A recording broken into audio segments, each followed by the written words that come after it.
오늘 함께 살펴보실 말씀은 마태복음 1장 18절에서 25절 말씀입니다. 신약성경 마태복음 1장 18절로 25절, 제가 가지고 있는 신약성경 1면에 있습니다. 다 찾으셨으면 함께 읽으시겠습니다.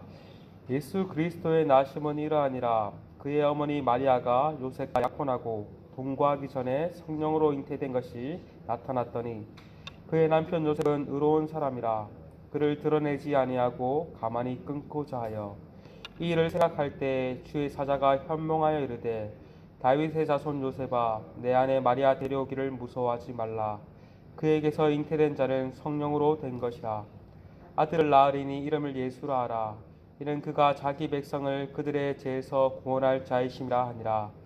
이 모든 일이 된 것은 주께서 선지자로 하신 말씀을 이루려 하심이니 이르시되 보라, 처녀가 잉태하여 아들을 낳을 것이요 그의 이름은 임마누엘이라 하리라 하셨으니 이를 번역한즉 하나님이 우리와 함께 계시다 함이라. 요셉이 잠에서 깨어나 주의 사자의 분부대로 행하여 그의 아내 데려왔으나 아들을 낳기까지 동침하지 아니하더니 나음의 이름을 예수라 하니라. 아멘. 구약 성경의 첫 번째 책인 창세기를 보면은 하늘과 땅의 내력이라 하면 족보라고 할 수 있는데요. 이 천지 창조의 족보에 관해서 1장에서 말을 하고 2장에서 본격적으로 인간 창조에 대해서 말을 하고 있습니다.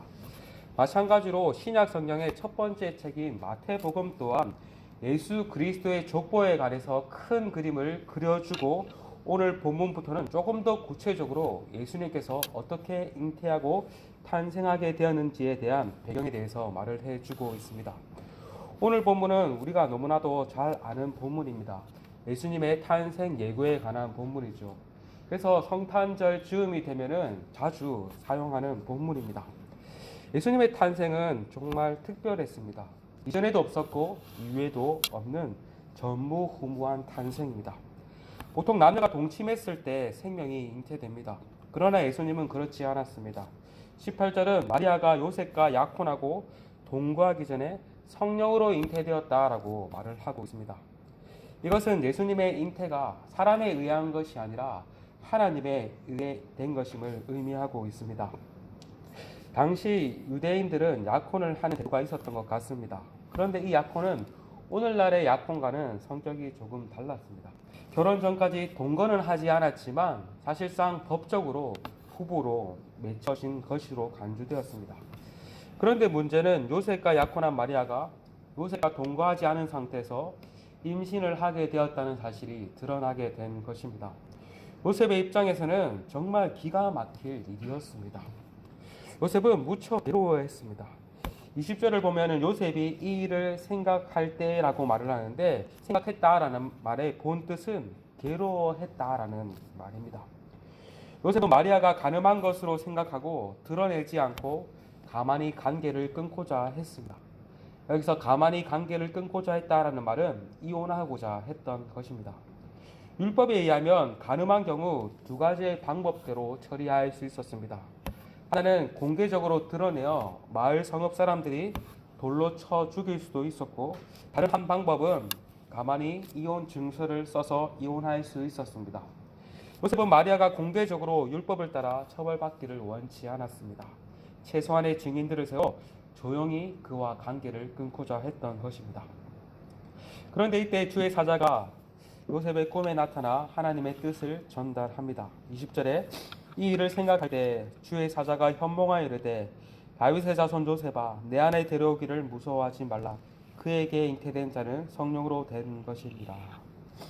주의 사자, 곧 하나님의 천사는 요셉에게 내 아내 마리아 데려오기를 무서워하지 말라라고 말하며 마리아가 임신한 것은 간음에 의한 것이 아니요 성령으로 잉태되었다는 사실을 전하고 있습니다. 처럼 예수님께서 성령으로 잉태되었다라는 것은 예수님의 탄생 방식 자체가 매우 신비롭게 되었다는 것을 의미합니다.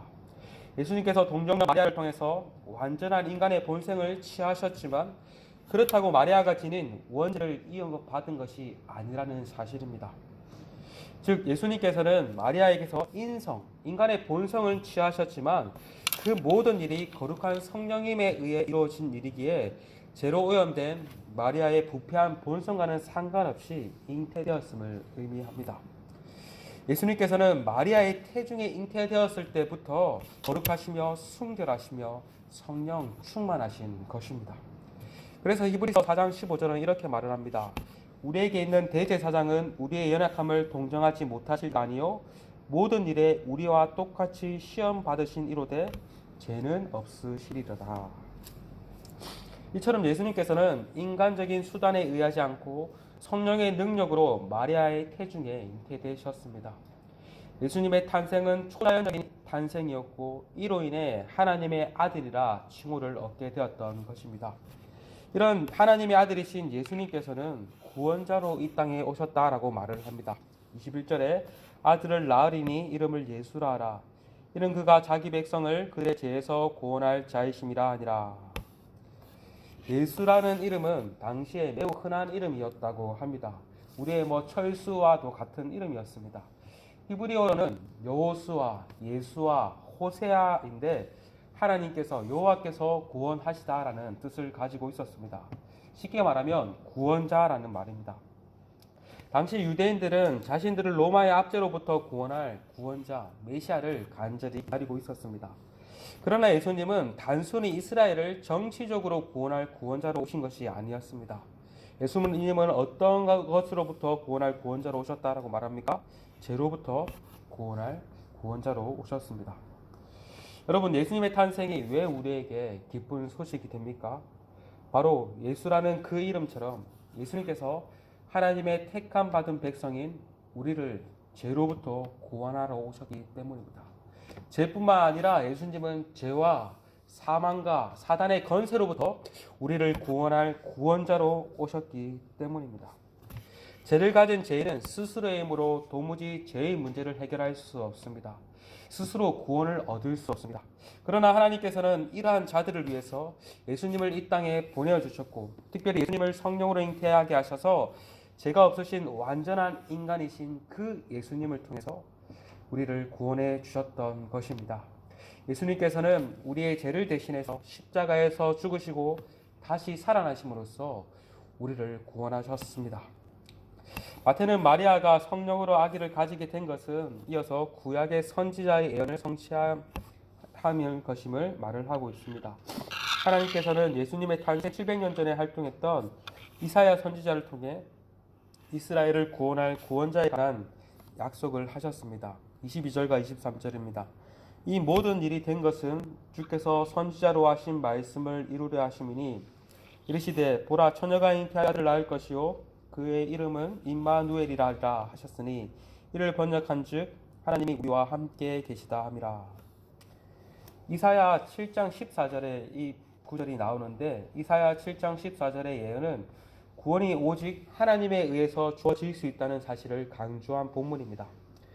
이사야 예언이 주어질 당시와 예수님이 탄생할 당시는 상황이 매우 비슷했습니다. 이사야 당시 유다 왕 아하스는 아람과 이스라엘의 연합군의 침략을 앞두고 매우 두려워하고 있었습니다.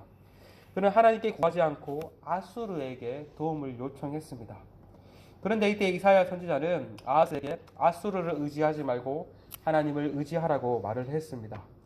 이사야는 하나님께서 구원하실 것이라는 사실에 대한 증거로 이스라엘을 구원한 한 아기의 출생에 관해 말을 하였습니다. 그 아기는 처녀에게서 날 것이요 그 아들의 이름은 하나님이 우리와 함께 하신다는 뜻의 임마누엘이라 할 것이라고 예언을 한 것입니다. 그런데 이 약속이 700년 후 예수님의 탄생을 통해 비로소 성취됩니다. 처녀 곧 동녀 마리아가 아들을 낳을 것이고 그 아들을 통해서 하나님의 우리와 함께 하신 것입니다.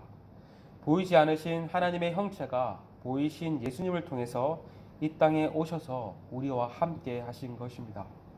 이처럼 예수님의 탄생은 선지자를 통해서 예고되었고 그 약속이 하나님의 뜻 가운데 성취된 것입니다. 예수님은 우리와 늘 함께 하시는 임마누엘의 하나님으로 이 땅에 오셨습니다. 2000년 전 예수님께서 이 땅에 오심으로 보이지 않는 하나님을 우리 가운데 나타내 보이셨고 지금도 그 영이신 성령님을 통해서 우리와 함께 하시고 계십니다. 그리고 놀라운 사실은 이 임마누엘의 축복이 영원토록 이어질 것이라는 사실입니다. 마태복음은 임마누엘로 시작해서 임마누엘로 마칩니다. 오늘 본문에서 임마누엘이라고 말을 한 뒤에 마태복음 28장에서 예수님께서 제자들에게 세상 끝날까지 너희와 함께 하시겠다는 임마누엘의 축복으로 마태복음은 마치고 있습니다. 여러분, 그 임마누엘의 축복이 우리 가운데 늘 함께 하시길 소망합니다. 오늘도 임마누엘 하시는 하나님을 경험하며 동행하실 뿐만 아니라 올 한 해도 임마누엘의 축복이 우리 가운데 있기를 간절히 소망합니다. 주의 사자를 통해서 하나님의 계시를 들은 요셉은 그 명령에 어떻게 합니까? 그 말씀에 순종합니다. 위협을 무릅쓰고 수치를 무릅쓰고 믿음을 선택합니다. 마리아와 이혼하려는 계획을 바꾸고 마리아와 데려와 그와 결혼을 합니다. 그러나 아들을 낳을 때까지 마리아와 동침하지 않았습니다. 그리고 아들을 낳을 때 천사의 말대로 이름을 예수라고 불렀습니다.